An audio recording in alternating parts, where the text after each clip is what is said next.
माथा कहती है 3 से कभी आस मत लगाओ।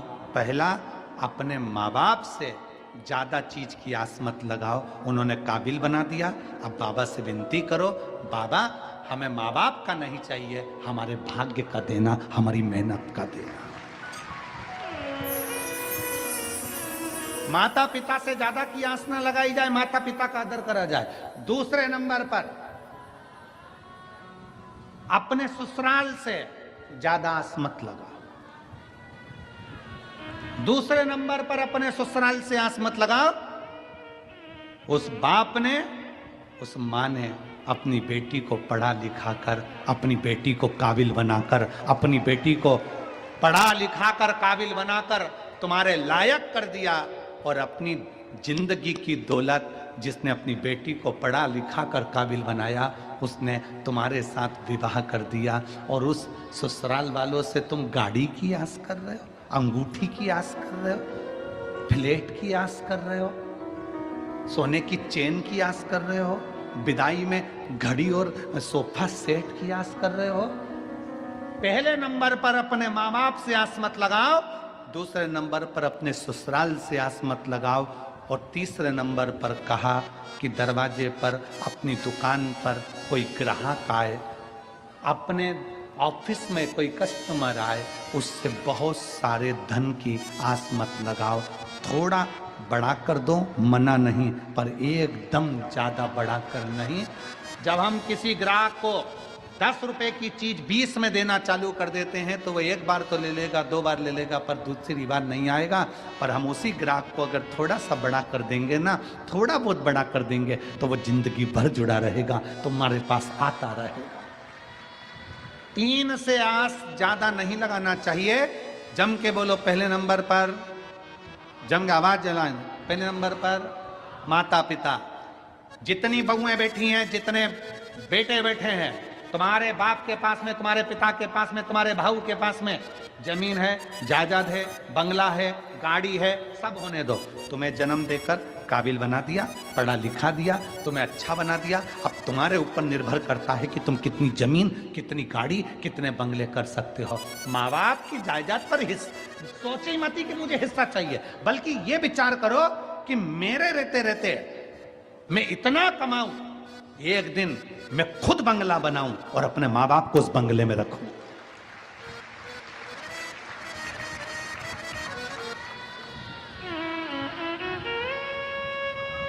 पर हम उल्टे हैं। प्रत्येक बहू की आस रहती है, मेरी सास तो वो छोटी देवरानी को सब दिए जा रही, सब दिए जा रही,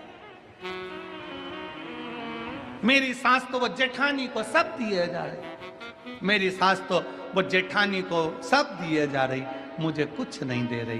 क्यों आस लगा कर बैठी है? बाबा ने तेरे को अच्छा पति दिया है ना, उस सास ने अच्छा बेटा दिया है ना तुझको,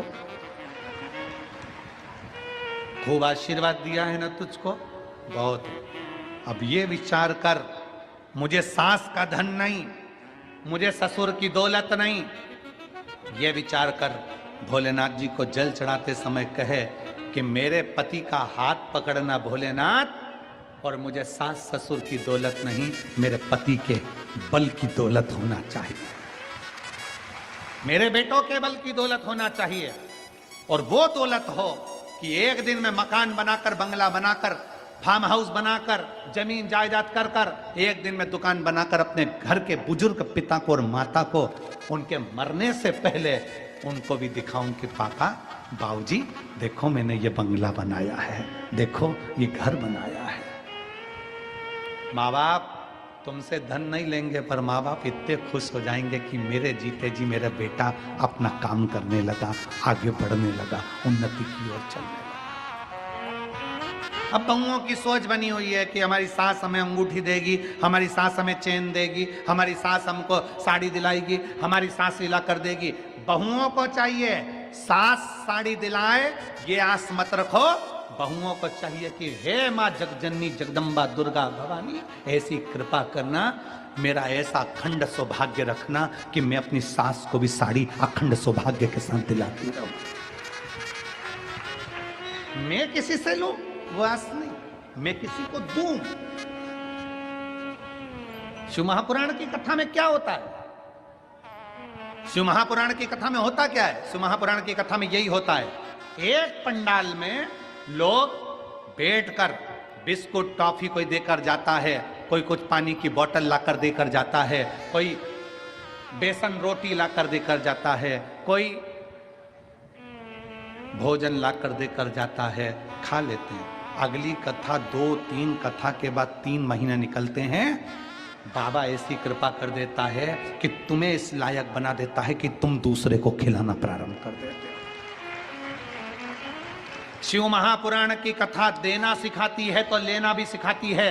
शिव महापुराण की कथा तुमको देने की सामर्थ्यता से देती है कि ले ये दे देना, ले ये कर लेना, ले ऐसा करना, सामर्थ्यता है तुम्हारी।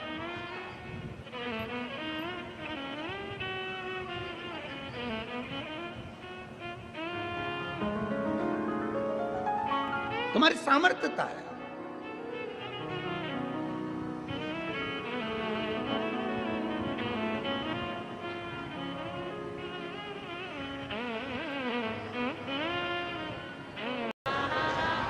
कभी ऐसा योग लग जाए कि कोई आपसे कहे कि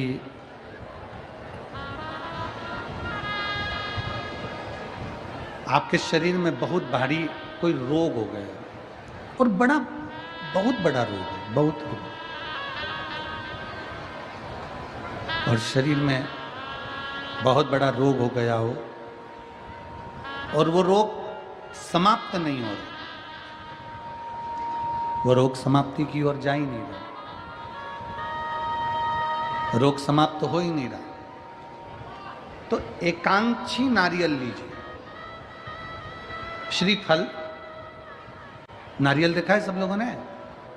श्रीफल जो होता है, नारियल जो होता है, पानी पीने वाला नारियल नहीं, जो भगवान को चढ़ता है उस नारियल की बात, एकांक्षी नारियल। एकांक्षी नारियल से मतलब है कि नारियल में जो जटा होती है उस जटा के स्थान पर 3 नेत्र होते हैं। किसी किसी नारियल में 2 नेत्र होते हैं, किसी में 3 नेत्र होते हैं, किसी में 2 नेत्र होते हैं, किसी में 3 नेत्र होते हैं। तो 3 नेत्र वाला नहीं, 2 नेत्र वाला नहीं, कभी अगर मिल जाए, भूलवश तुम्हारे हाथ में आ जाए, एकांक्षी नारियल।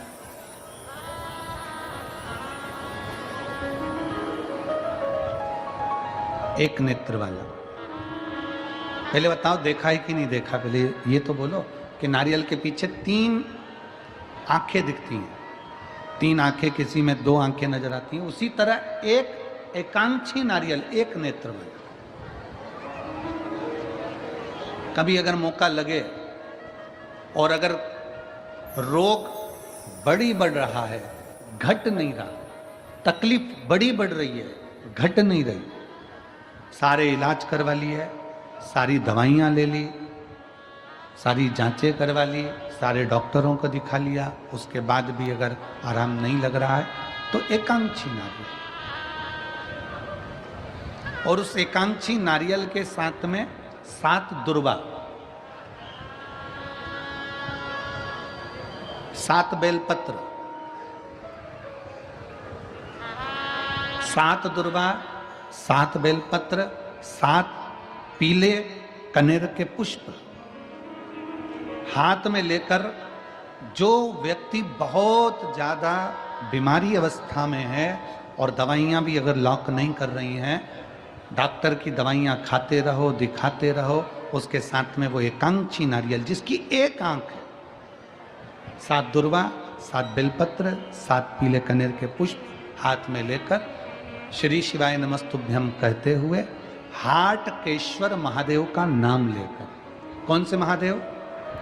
हाटकेश्वर महादेव। हाटकेश्वर महादेव का नाम लेकर अपनी कामना करते हुए, बाबा से विनय करते हुए, जहां से,